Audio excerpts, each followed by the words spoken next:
المرسلين وعلى آله الطيبين الطاهرين.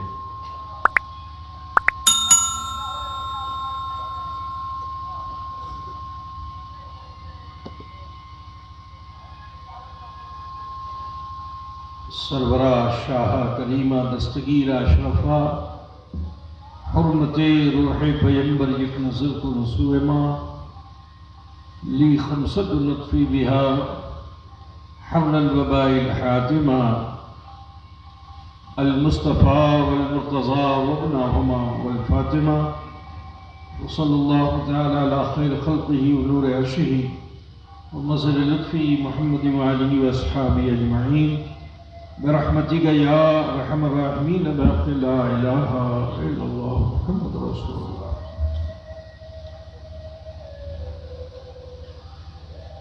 نحمده ونصلي على رسوله الكريم اما بعد فاعوذ بالله من الشيطان الرجيم بسم الله الرحمن الرحيم. ما آتاكم الرسول فخذوه وما نهاكم عنه فانتهوا. صدق اللہ مولانا العظیم وبلغنا رسوله النبی الأمی الکریم ونحن على ذلك لمن الشاہدین والشاکرین والحمد للہ رب العالمین. صدر اجلاس بقیت السلف خلیفہ اشرف الاولیاء و اشرف العلماء حضرت علامہ مولانا مفتی عبدالقدوس صاحب قبلہ اشرفی مصباحی زیدہ مجدہ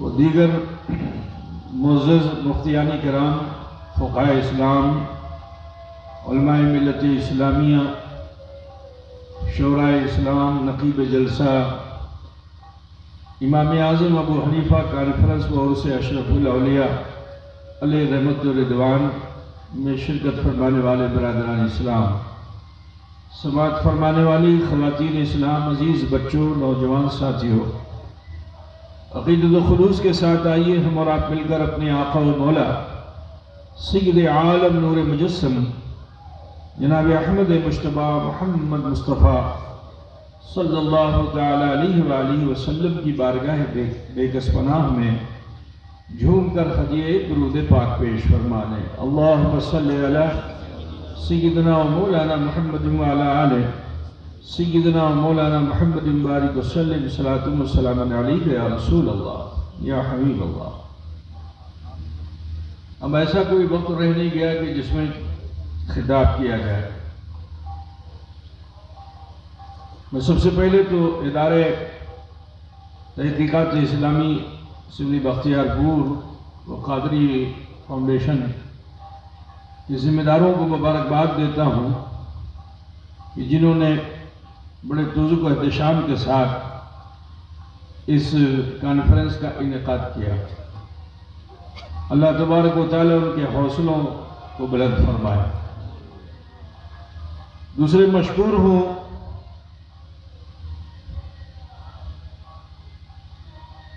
کیا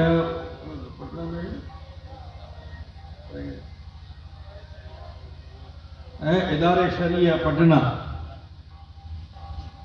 کہ ان تمام مفتیان کرام کا کہ جنہوں نے اس علاقے کی ضرورت کو محسوس کیا اور یہاں اس تنظیم و تحریک کے ذریعے سے جو دارالافتاء کا قیام عمل میں آیا اور جس کی ذمہ داری حضرت مفتی صاحب قبلہ مدظلہ العالی کو دی گئی، اس کی اشد ضرورت تھی. اللہ تبارک و تعالی ادارے شریعہ جو اہل سنت والجماعت کا بہترین کام کر رہا ہے، جگہ جگہ گاؤں گاؤں بستی بستی آبادی میں اہل سنت والجماعت کے فروغ کے لیے کوشاں ہے. میں اس ادارے کی ترقی کے لیے بھی دعا کرتا ہوں. اللہ تبارک و تعالی اہل سنت والجماعت کو فروغ عطا فرمائے اور شریعت اسلامیہ امت مسلمہ میں عام ہو جائے. بہرحال میں اب اس وقت تو زیادہ خطاب کا موقع نہیں رہ گیا.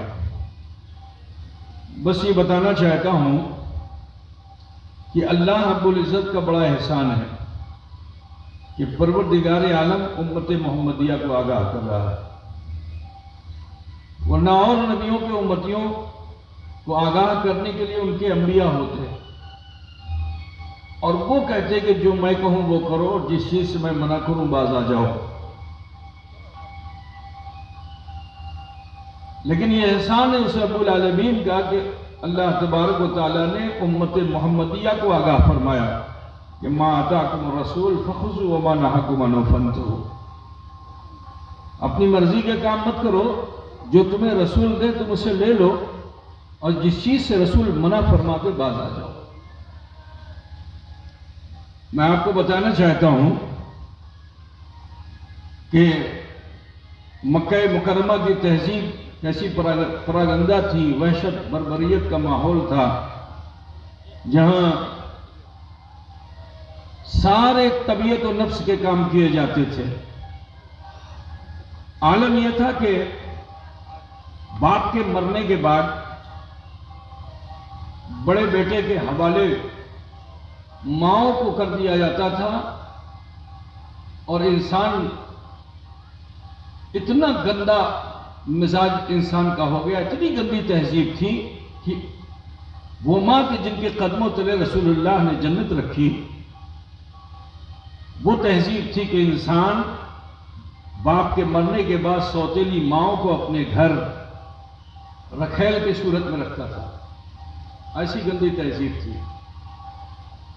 لیکن جب شریعت اسلامیہ وحی کی صورت میں جناب محمد رسول اللہ صلی اللہ علیہ وسلم پر نازل ہونے لگی اور اللہ کے رسول صلی اللہ علیہ وسلم کے اخلاق اور اس حسنہ کے اثر سے لوگ اسلام لانے لگے، تو انہوں نے اپنی خواہشات، اپنے نفس کو چھوڑا اور اپنا آئیڈیل جناب محمد رسول اللہ صلی اللہ علیہ وسلم کو بنایا. تو عالم یہ تھا کہ حضور اکرم صلی اللہ علیہ وسلم کی طرف وہ رات و دن دیکھا کرتے تھے کہ حضور کے معمولات کیا ہیں.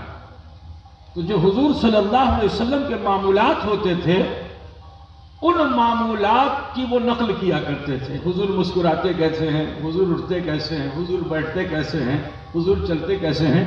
بس اس کی ایک نظیر میں آپ کو دے دوں کہ مدینہ منورہ میں ایک صحابی رسول کے دل میں خواہش پیدا ہوئی کہ میں حضور پاک صلی اللہ علیہ وسلم کی بارگاہ میں کچھ تحفہ پیش کروں، ہدیہ پیش کروں. بازار میں تھے، گوشت کی دکان پہ گوشت تھا، دست کا گوشت دیکھا، رسول پاک یاد آ گئے، کیونکہ اللہ کے رسول صلی اللہ علیہ وسلم بڑی دلچسپی سے اسے تناول فرماتے تھے.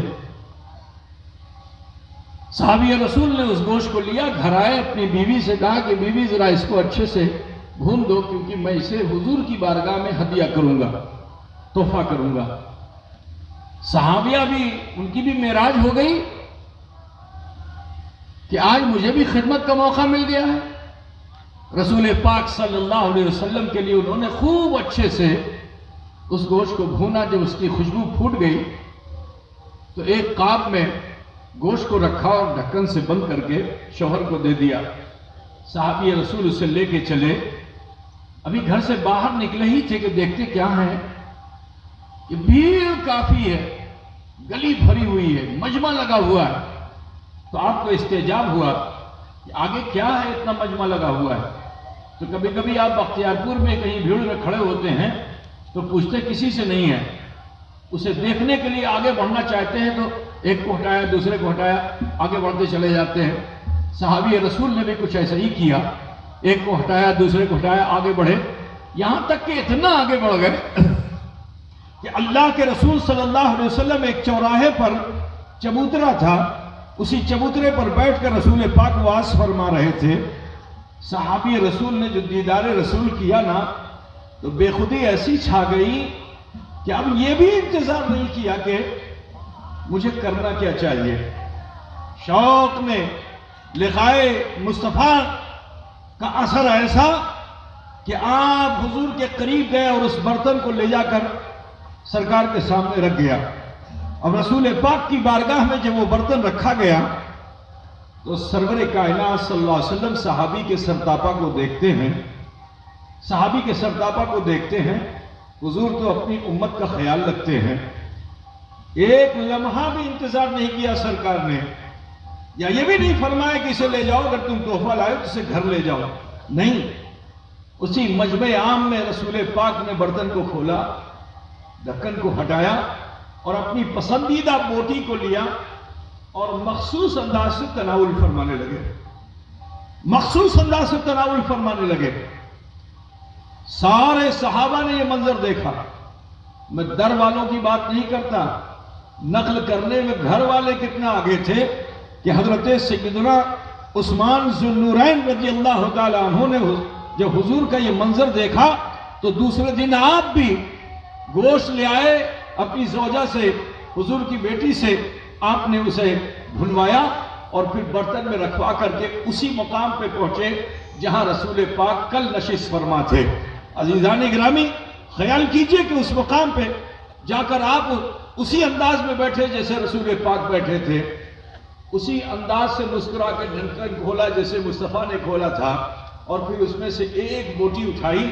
تناول فرما رہے تھے کہ جو راہگیر صحابہ تھے انہوں نے جو دیکھا حضرت عثمان ذو النورین کو چوراہے پہ کھاتے ہوئے تو لوگوں نے مذاق کرنا شروع کر دیا کہ عثمان کیا بیوی سے جھگڑا ہو گیا ہے، کیا کسی سے ناراض ہو کر آئے ہو؟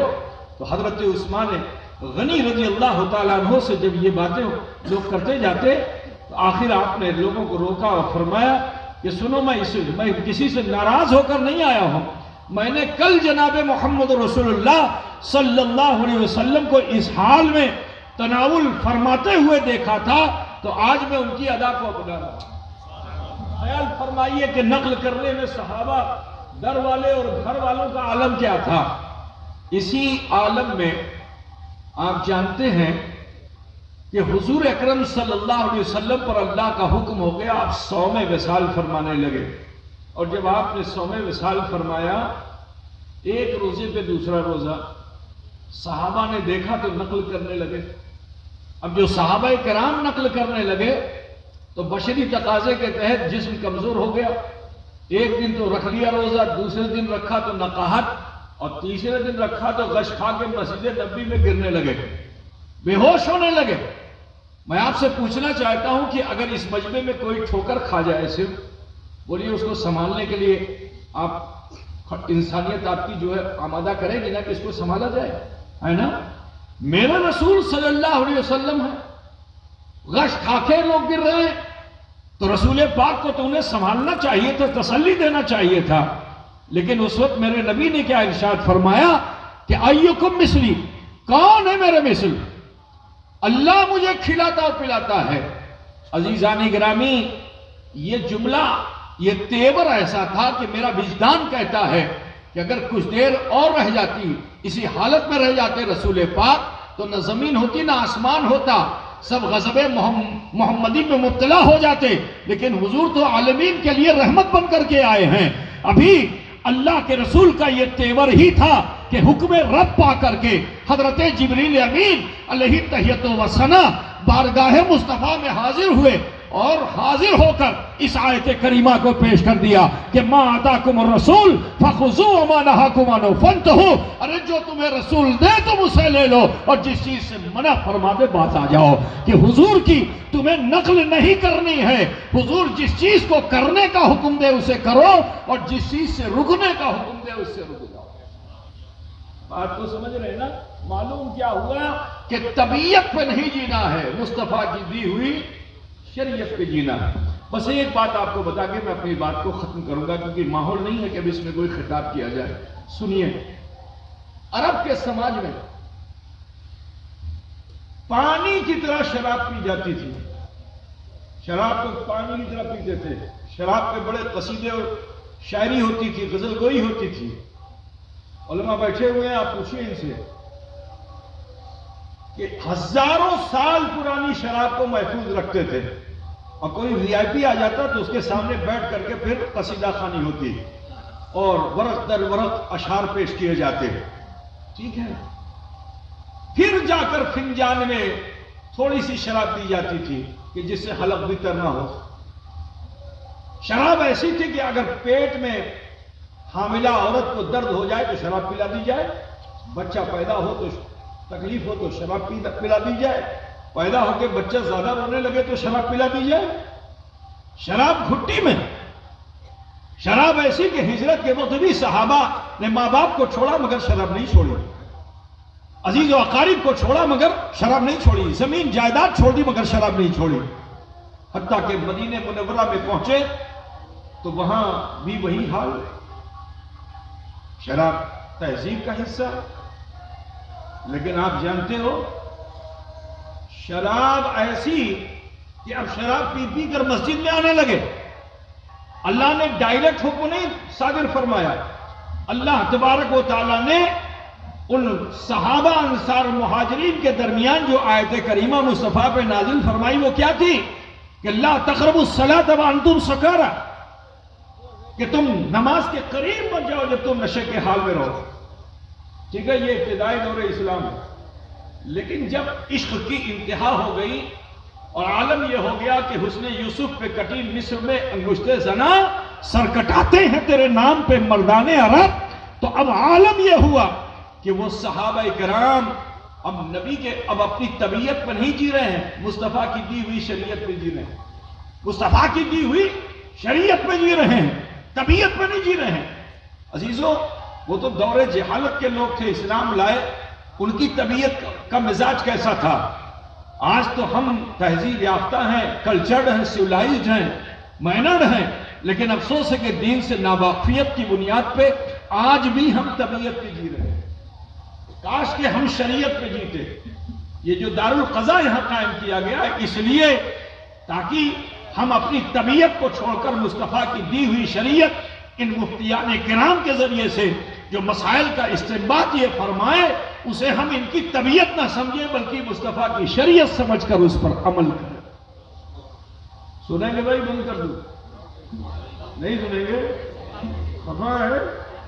ناراض ہے؟ میں تو ممتاز نہیں ہوں بھائی.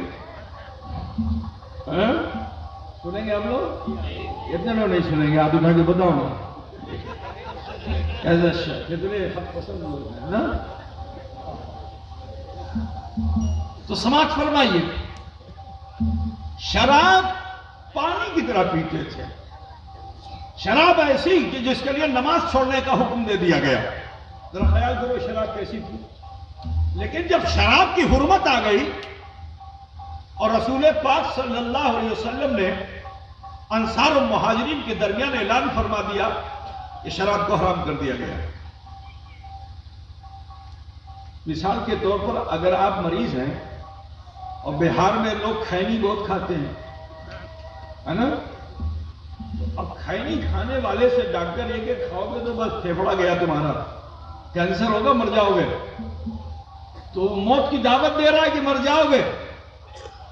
لیکن اس کے باوجود یہ بہار بنگال کا آدمی جو حجت کرے گا ڈاکٹر صاحب دیکھیے تو میری عادت ہے اگر یہ نہیں کھاؤں گا تو اجازت نہیں ہوگی، تو تھوڑی اجازت دے دیجئے. آگے صبح شام کھاتا تھا، دن میں 5 مرتبہ کھاتا تھا، صبح شام کھاؤں گا، ایک دن نہیں کھاؤں گا دوسرے دن کھاؤں گا، ایک ہفتے میں چھوڑوں گا، ہے نا. معلوم ہے کہ اس کے کھانے سے میں مر جاؤں گا، اس کے باوجود بھی عادت ہے، جبکہ اس میں اتنا شکر نہیں ہے. شراب میں تو شکر ہے، اس میں تو اتنا شکر نہیں ہے. ٹھیک ہے، آپ اسے کھا رہے ہو اور معلوم ہے کہ اس کے کھانے سے کینسر ہوگا، تھائسس ہوگا، ٹی بی ہوگا، بڑی سے بڑی بیماریاں ہوں گی، اس کے باوجود اس کو چھوڑنے میں آپ کو تحمل ہوتا ہے. ذرا خیال کیجئے وہ صحابہ کیسے تھے کہ جنہوں نے طبیعت کو چھوڑا، شریعت کو اپنایا. نبی رحمت نے ارشاد فرمایا کہ شراب حرام کی جاتی ہے. ایک بھی نہ انصار نے نہ مہاجر نے یہ نہیں کہا یا رسول اللہ اس سے تو ہمارے باپ باپ کا رشتہ جڑا ہوا ہے، یہ جو بوتلیں ہیں ان بوتلوں میں سے تعلق ہمارے باپ داداؤں کا ہے، ہزاروں سال پرانی شراب ہے یہ. یا رسول اللہ کیسے بھی اسے توڑ دیں، کیسے اسے ہم چھوڑ دیں؟ نہیں. علماء بیٹھے ہوئے ہیں، ابتداءً جیسے ہی طالب علم بخاری کا درس لیتا ہے اسے کتاب الطہارت میں یہ حدیث مل جاتی ہے، اور استاذ بالتفصیل اس کو بیان فرماتے ہیں اور طلبہ اسے سنتے ہیں۔ میرے عزیز سماعت فرمائیے کہ اب وہ صحابہ گئے اپنے گھروں پہ، وہاں نالیاں ایسی نہیں تھی کہ جس میں پانی بہے، کیونکہ ریت کا علاقہ ہے، ریتیلی زمین ہے، پانی ڈالو زمین میں جذب۔ ذرا خیال کیجئے کہ مدینے میں ان انصار و مہاجرین کے گھر سے کتنی شراب نکلی تھی کہ نالیوں سے شراب بہنے لگی۔ مدینے میں تعفن سے رہنا محال ہو گیا، تعفن سے رہنا محال ہو گیا۔ تو صحابہ کرام نے جب یہ عمل کر لیا اور پھر مسجد نبوی میں آئے تو میرے نبی نے ارشاد فرمایا کہ میرے صحابہ کیا تم نے برتن توڑ دیے؟ کیا رسول اللہ، ہم تو آپ پر آپ کے ماں باپ قربان، اپنے ماں باپ قربان کرتے ہیں، ان برتنوں کی کیا حیثیت ہے، شراب کی کیا حیثیت ہے؟ یا رسول اللہ ہم نے سارے برتنوں کو توڑ دیا۔ تو میرے مصطفیٰ کیسے شفیق ہیں، کیسے مہربان ہیں۔ دیکھو وہ فقہ اسلامی جو ان مفتیان کرام کے ذریعے تمہیں ملتی وہ یہ ہے کہ شراب کو چھوڑنے کا حکم دیا تھا، برتن توڑنے کا نبی نے حکم دیا تھا، تو اب تخصیص تو فرمائی نہیں تھی کہ یہ برتن مت توڑنا، وہ برتن مت توڑنا۔ صحابہ کا جوش ایسا کہ پیتل کا برتن، تانبے کا برتن، لوہے کا برتن، شیشے کا برتن، جتنے برتن تھے سب کو توڑ دیا۔ اب جب سب کو توڑ دیا، حضور نے فرمایا کیا تم نے سارے برتنوں کو توڑ دیا؟ تو صحابہ نے عرض کیا رسول اللہ برتن کی کیا حیثیت ہے، ہم نے سارے برتنوں کو توڑ دیا۔ تو میرے نبی صلی اللہ علیہ وسلم کیسے کریم ہیں کہ آپ فرماتے ہیں کہ تمہیں سارے برتنوں کو نہیں توڑنا چاہیے تھا، ان برتنوں کو توڑنا چاہیے تھا جس میں شراب داخل ہوئی، جیسے کدو کا برتن۔ اب پتہ نہیں تم لوگ جانتے ہو کہ نہیں جانتے ہو، کدو جانتے ہو کہ نہیں جانتے ہو؟ لوکی ہوتی نا، اوپر پتلا نیچے موٹا، کیا بولتے ہیں، کیا بولتے ہیں؟ جمشید نے شاید کچھ اور بولتے ہوں گے۔ اب جب وہ خشک ہو جاتا ہے تو اس کے بیج کو نکالنے کے تھوڑا سا چاقو سے کاٹیے، ہاتھ ڈال کر کے اس کا بیج نکال لیجئے، بولیے برتن تیار ہوگا کہ نہیں؟ پیالہ بنانا چاہے تو پیالہ بن جائے، سراہی بنانا چاہے تو سراہی بن جائے۔ تو پہلے رواج اسی میں تھا، اسی میں شراب پینے کا رواج تھا، ٹھیک ہے۔ اب اگر کدو کے برتن میں پانی ڈالا جائے تو اس کے آخری جلد تک پانی جائے گا کہ نہیں جائے گا؟ اور اگر شراب ڈالی جائے تو جائے گی کہ نہیں جائے گی؟ شراب بھی آخری جلد تک جائے گی۔ پانی گیا تو ٹھیک، لیکن اگر شراب گئی تو خشک ہونے کے باوجود بھی وہ نجس، ٹھیک ہے نا؟ وہ شراب جو کدو کے برتن میں خشک ہو گئی وہ نجس۔ اب اگر اس نجس چیز کو پاک کرنے کے لیے تم پاک پانی ڈالو گے، وہ پانی پاک رہے گا؟ بولو، وہ پانی پاک رہے گا؟ وہ پانی تو پاک نہیں رہے گا، اور نجس چیز سے نجس چیز کو پاک نہیں کیا جا سکتا۔ تو میرے نبی نے فرمایا تمہیں لوہے برتن، پیتل، تانبے کے برتنوں کو آگ میں ڈال دینا چاہیے تھا، آگ ٹھنڈی ہو جاتی، برتن پاک ہو جاتا۔ یہ قرآن میں کہیں نہیں ملے گا، یہ جناب محمد رسول اللہ کی تعلیمات ہیں۔ آقا دو جہاں صلی اللہ علیہ وسلم نے فرمایا کہ اسے آگ میں ڈال دیتے، آگ ٹھنڈی ہو جاتی ہے، برتن پاک ہو جاتا۔ شیشے کے برتن کو 3 مرتبہ مانج لیتے، پاک ہو جاتا۔ کدو کے برتن، بات سمجھ رہے کہ نہیں سمجھ رہے؟ کدو کے برتن کو تمہیں توڑ دینا چاہیے تھا، کیونکہ اس کو پاک کرنے کا اور کوئی صورت نہیں ہے۔ تو آؤ میں آپ کو بتاؤں، حضرت مولائے کائنات مشکل کشا کے جن کے تعلق سے ابھی مفتی صاحب نے فرمایا کہ ایک مسئلہ حضرت قاضی شریح کے پاس لے گئے، سنو، وہ امام ہے، وہ حضرت مولائے کائنات مشکل کشا کرم اللہ وجہ الکریم، شریعت پر دیکھو، شریعت پر وہی کاربند ہوگا جس میں تقوی ہوگا، اور تقوی نہیں ہے تو شریعت پہ کاربند نہیں ہوگا۔ چاہے جتنی نماز وہ بالکل اصلاح کے ساتھ پڑھے، لیکن اگر متقی نہیں ہے تو کہیں نہ کہیں خطا کرے گا۔ بات سمجھ رہے ہیں نا؟ تو شریعت کے ساتھ تقوی کا ہونا ضروری ہے۔ اگر متقی نہیں ہے تو وہ عالم بالسو ہوگا، عالم بالسنہ نہیں ہوگا۔ ایک عالم بالسو ہوتا ہے، ایک عالم بالسنہ ہوتا ہے۔ تو وہ کہ جو عالم بھی سننا ہے وہی سواد اعظم اہل سنت والجماعت ہے، جس کے امام حضرت مولائے کائنات مشکل کشا ہے۔ تو سنو، حضرت مشکل کشا کا تقویٰ دیکھو کہ حضرت مولائے کائنات مشکل کشا فرماتے ہیں کہ اگر شراب کا ایک قطرہ، یہ نفرت توجہ چاہتا ہوں، فرماتے کیا ہے کہ اگر شراب کا ایک قطرہ کسی زمین پر گر جائے اور مسلح دھار بارش ہو، بتاؤ آپ لوگ تو گاؤں کے رہنے والے ہو، یہاں جب برسات ہوتی ہے 1-2 انچ زمین کٹتی ہے کہ نہیں کٹتی ہے؟ میں تو سمجھتا ہوں کہ آدھا فٹ زمین تو کٹ ہی جاتی ہوگی، اور سیلاب کے زمانے میں تو اور زیادہ۔ کیوں بھائی بولیے؟ بارش کے اثر سے مٹی کٹے گی کہ نہیں کٹے گی؟ کٹے گی نا۔ اب ایک قطرہ اگر پانی مٹی اور شراب اگر مٹی میں ہے وہ بچے گا؟ لیکن حضرت مولائے کائنات مشکل کشا ایسے امام المتقین ہیں کہ جو شریعت پہ عمل پیرا ایسا ہیں کہ فرماتے ہیں اگر وہ ایک قطرہ گرے زمین پر مسلح دھار بارش ہو اور اس کے اثر سے سبزہ اگے، اس کے اثر سے سبزہ اگے اور اس سبزے کو کوئی بکری کھائے، یہ فتویٰ نہیں ہے، میں بتا رہا ہوں، یہ تقویٰ ہے کہ اس سبزے کو کوئی بکری کھائے اور میرے علم ہو وہ گوشت میرے سامنے لایا جائے میں اسے بھی نہ کھاؤں۔ ما آتاکم الرسول فخذوہ وما نہاکم عنہ فانتہوا، جو تمہیں رسول دے تم اسے لے لو اور جس چیز سے رسول منع فرما دے باز آ جاؤ۔ بڑے خوش نصیب ہو۔ بات کہنا یہ ہے کہ یہ علاقہ کبھی علم دین سے محروم نہیں رہا۔ یہ علاقہ جب سے آباد ہے، تاریخ اٹھا کے دیکھیے، یہ خطہ جون پور کے لوگ یہاں آ کے آباد ہوئے ہیں، جسے کیا کہا جاتا تھا؟ جی اسی لیے میں آپ سے پوچھ رہا ہوں، شیراز ہند کہا جاتا تھا۔ یہاں بسنے والے لوگ وہ تھے اور ہیں جو جونپور کے علاقے کے ہیں۔ پورے ہندوستان میں علم کا اگر کوئی مرکز رہا ہے تو علاقہ جونپور رہا ہے، اور اس علاقے جونپور سے اٹھ کر یہاں لوگ آ کر آباد ہوئے ہیں۔ تو ہاں یہ ضرور تھا کہ زمین جائیداد تو انہوں نے اپنے چھوڑی، وہاں پہ اپنا گھر تو چھوڑا لیکن نہ علم چھوڑا نہ عمل چھوڑا۔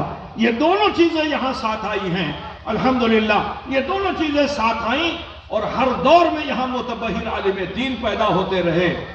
لیکن بس حالات کے پیش نظر، ضرورت کے پیش نظر پوری دنیا میں یہاں کے علماء گئے اور ہزاروں لوگوں کو عالم مفتی محدث بناتے رہے۔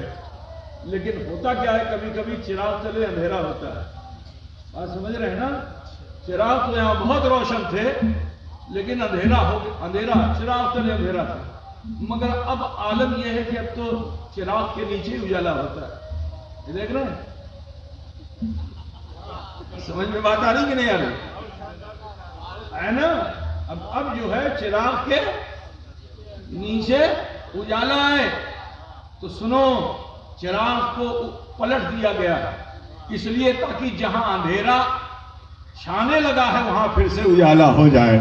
تو ہمیں امید ہے کہ یہ ادارہ تحقیقات اسلامی جو یہاں قائم ہوا ہے، جس کی سرپرستی حضرت علامہ بقیت الصلب مفتی عبدالقدوس صاحب قبلہ فرما رہے ہیں، اللہ تعالیٰ ان کی عمر میں برکتیں عطا فرمائے اور انہیں صحت و سلامتی عطا فرمائے، اور اللہ رب العزت ان کے تفقہ فی الدین میں اضافہ فرمائے۔ اللہ رب العزت ان کی قیادت میں یہ جو جماعت علماء کی ہے، نام کس کس کا لوں، الحمدللہ ہر کوئی اپنی جگہ پہ ممتاز ہے نا؟ ہر کوئی اپنی جگہ پہ ممتاز ہے۔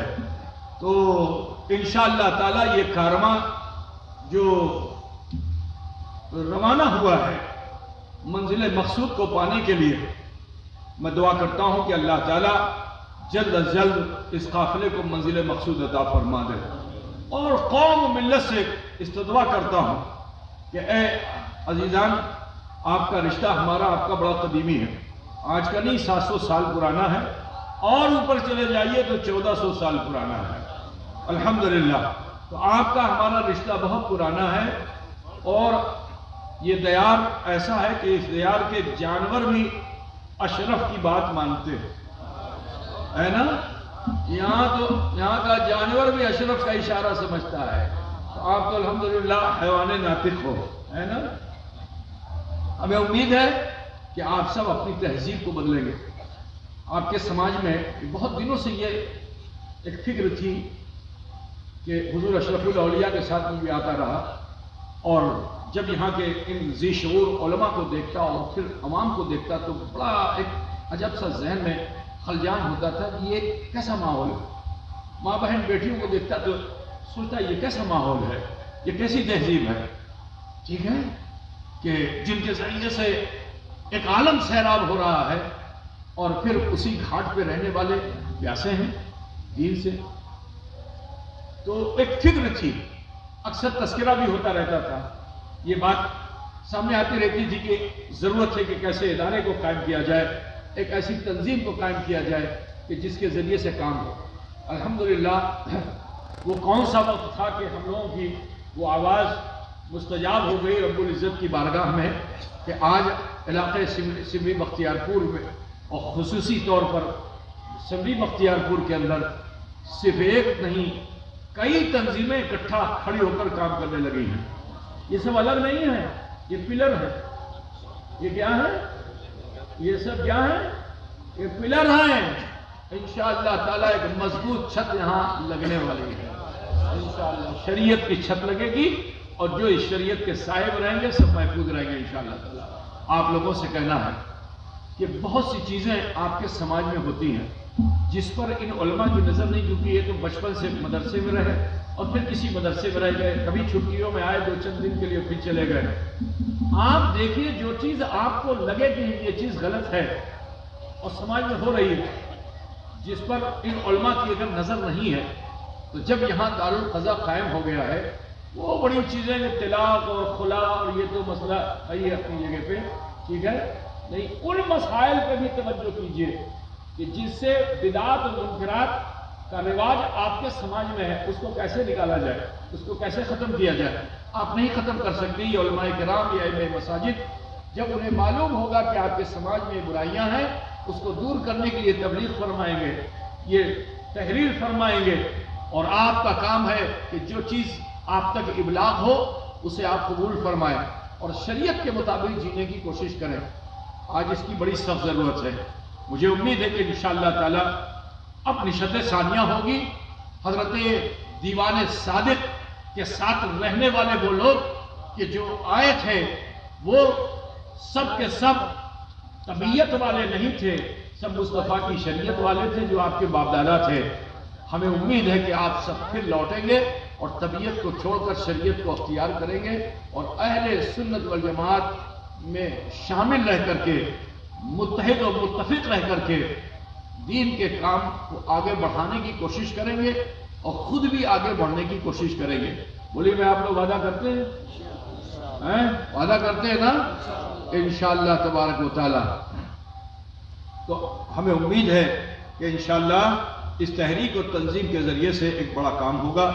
عزیزم مولانا مفتی ابو الفتح قادری لائق مبارکباد ہیں، ان کے رفقا سب لائق مبارکباد ہیں کہ انہوں نے بڑے حوصلے کے ساتھ اس کام کا بیڑا اپنے سر اٹھایا ہے۔ اب ضرورت ہے کہ ان کے کاندھے سے کاندھا ملایا جائے، ان کا ساتھ دیا جائے، ان کے حوصلے کو بلند کیا جائے، نہ کہ جو آپ کا مزاج ہے کمنٹ کرنے کا، چائے کی دکانوں پر بیٹھ کر غیبت کرنے کا، ایک دوسرے کا عیب بیان کرنے کا جو مزاج ہے، اس مزاج سے ہٹیے۔ چائے کی دکان پہ بیٹھ کر کے برائیاں مت بیان کیجیے، بلکہ ان اچھائیوں کو عام کرنے کی کوشش کیجیے۔ صبح چائے کی دکان پہ ضرور بیٹھیے، منع نہیں کرتا ہوں میں، لیکن برائیاں مت بیان کیجیے۔ آج یہاں سے جو سبق آپ کو دیا گیا ہے، آپ کا بڑا احسان ہوگا۔ آج یہاں سے تبلیغ کی گئی علماء نے کی ہے، آپ بھی امر بالمعروف اور نہی عن المنکر کے تحت آپ بھی زندگی گزار سکتے ہیں، اور یہ حق ہے آپ کا، کیونکہ قرآن پاک میں اللہ تعالیٰ نے مومنوں کے لیے حکم دیا ہے کہ کنتم خیر امۃ اخرجت للناس تأمرون بالمعروف وتنہون عن المنکر، کہ تم بہترین امت ہو تمہیں انسانوں کے درمیان سے چنا گیا ہے، تمہیں انسانوں کے بیچ سے چنا گیا ہے۔ کیوں چنا گیا ہے؟ کیونکہ تم نے دامن مصطفیٰ کو تھاما۔ کیا کوالٹی تم میں ہے؟ تم سے اچھے تو وہ عابدین تھے جو ہزاروں ہزاروں مہینے جا کے عبادت کرتے تھے، لیکن کوالٹی تمہاری، تم اس کے اندر کوالٹی تھی، تم کوانٹیٹی میں ہو، وہ کوالٹی میں تھے، لیکن اس کوالٹی کو اللہ نے قبول نہیں کیا۔